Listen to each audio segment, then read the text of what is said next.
Bismillahirrahmanirrahim. Assalamualaikum warahmatullahi wabarakatuh. Hello everyone. I hope everyone is safe. Right. So let's continue the lesson. Number three under the chapter of number one, number system.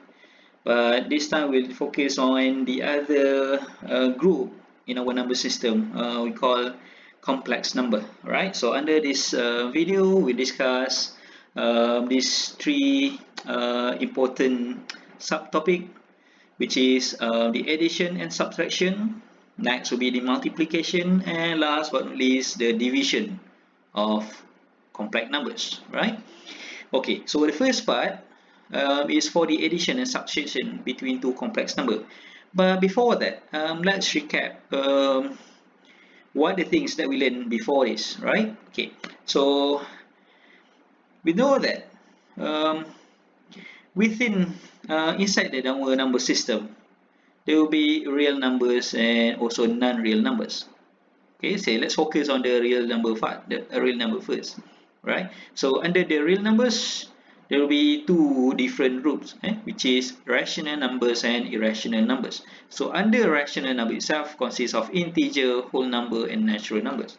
Okay, so and for irrational number, there will be assert and transcendental numbers, and also the number that can be put in the fraction form, right? So complex number is another group within this number system, right? So usually the symbol is for I, which is I over here stand for imaginary number, right? Okay, so complex number is a combination of real numbers. Okay, let's say we put 7 to be example, and also a combination with an imaginary number, right?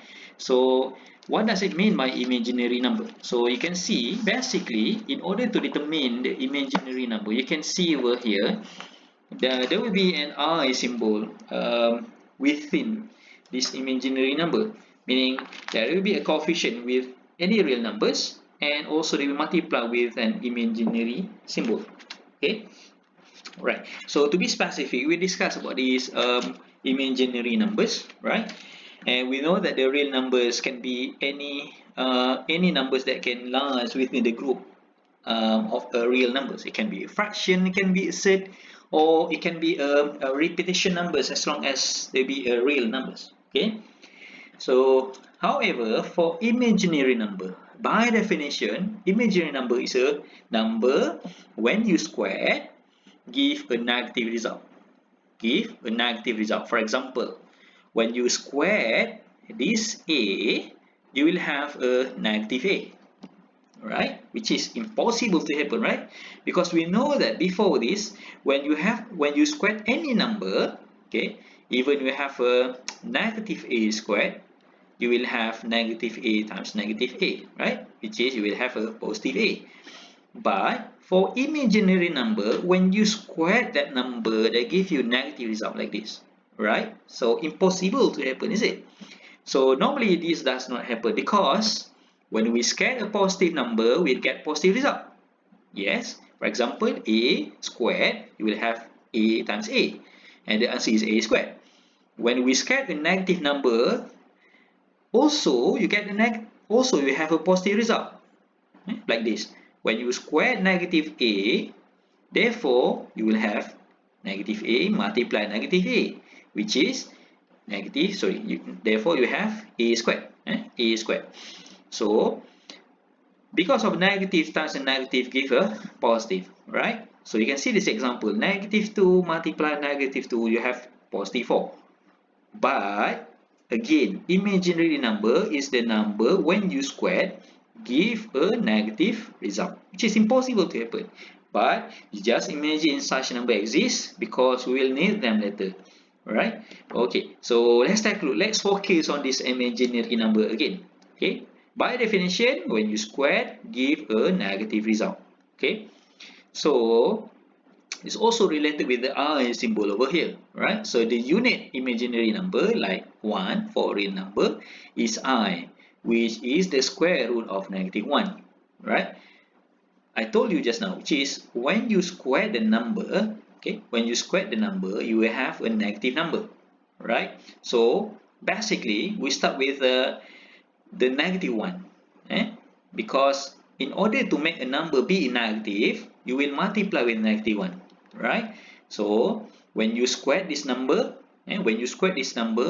actually it cannot be happen. Even if you press your calculator with square root of negative 1, they give you math error.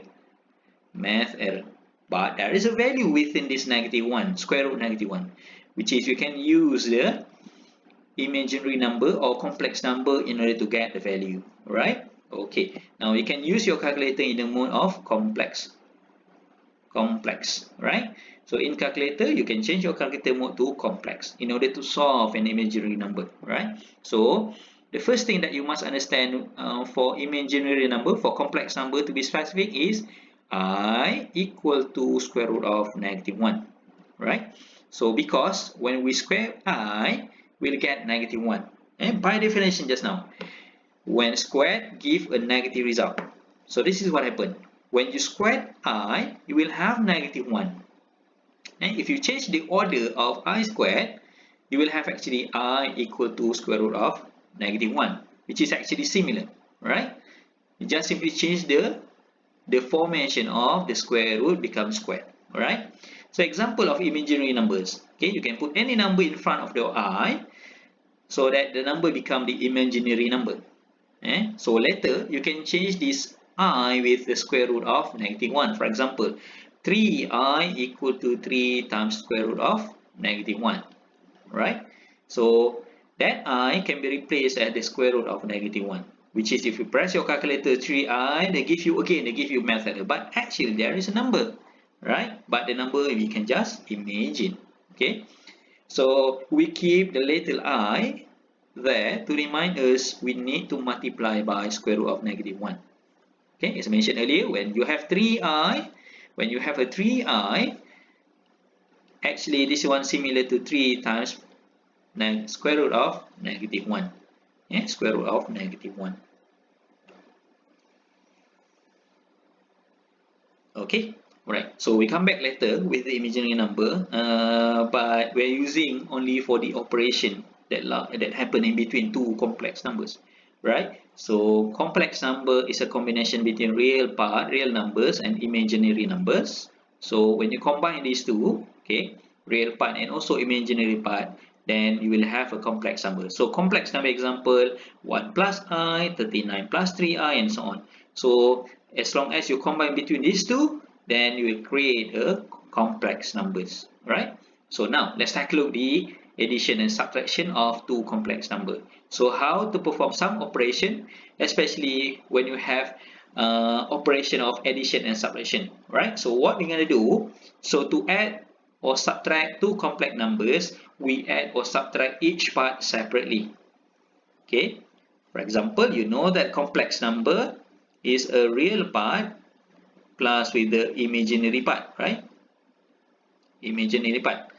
Okay, so let's say I would like to add these two complex number.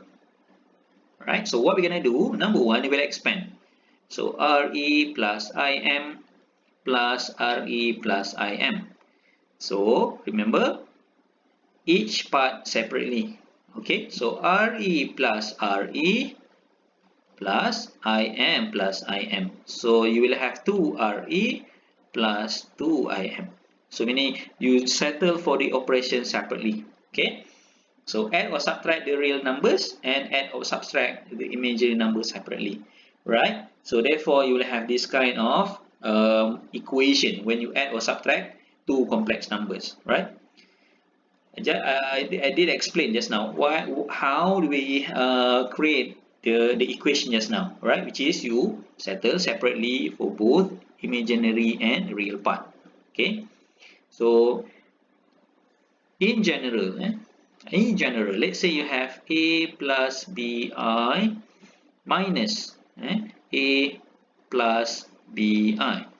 So what you're gonna do? Number one, you will expand your bracket. You will open your bracket. So therefore you have a plus bi minus a minus bi.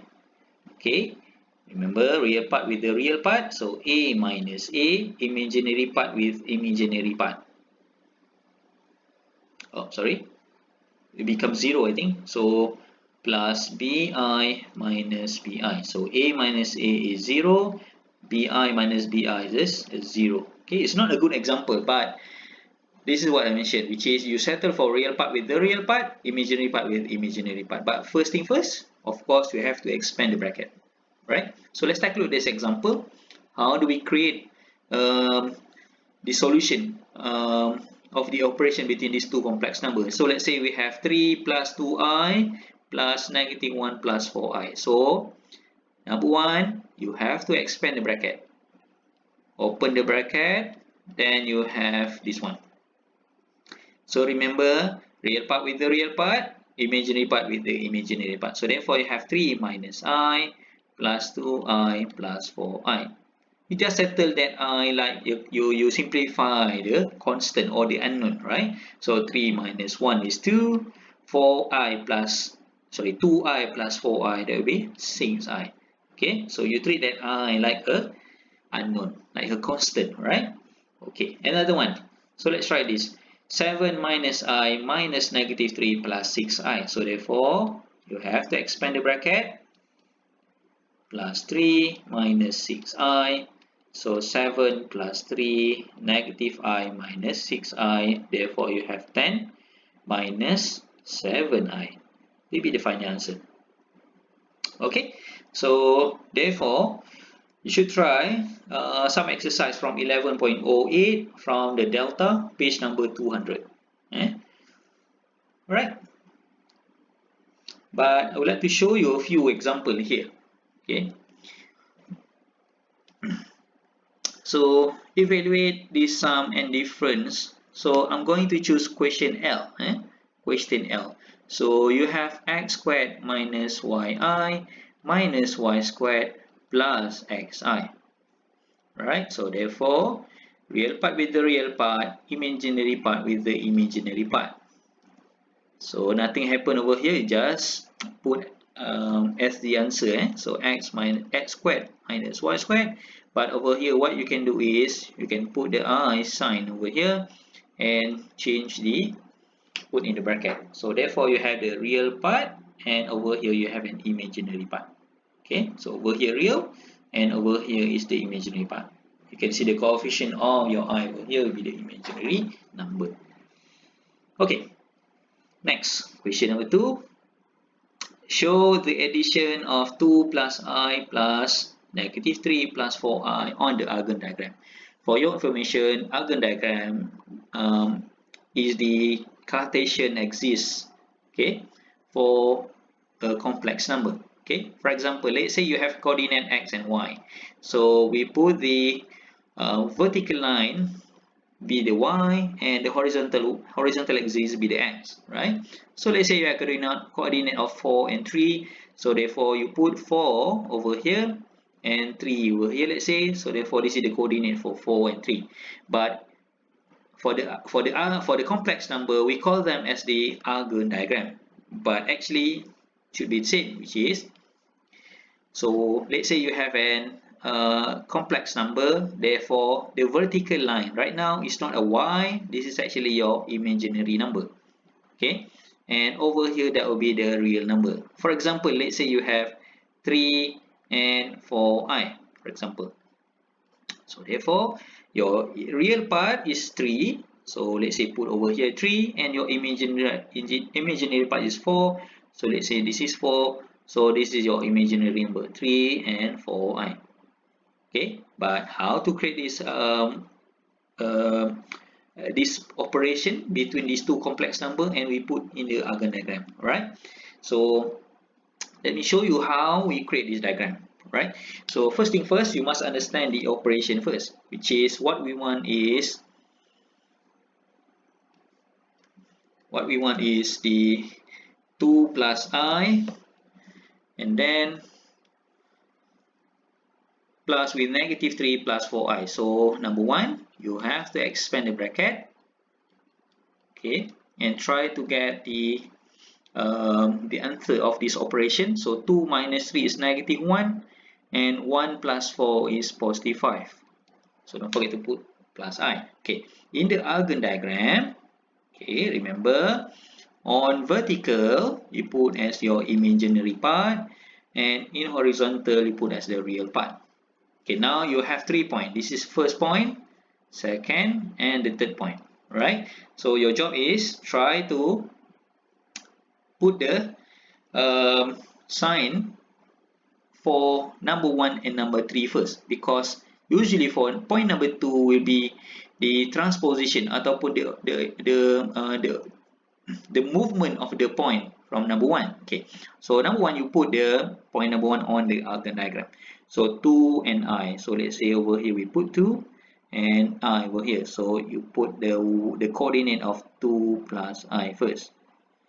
Okay, and then point number 3, negative 1 plus 5i. Let's say over here negative 1, and on the top here number 5. So therefore this is a point of negative 1 plus 5i. Right? So usually on the Argand diagram we connect from the origin.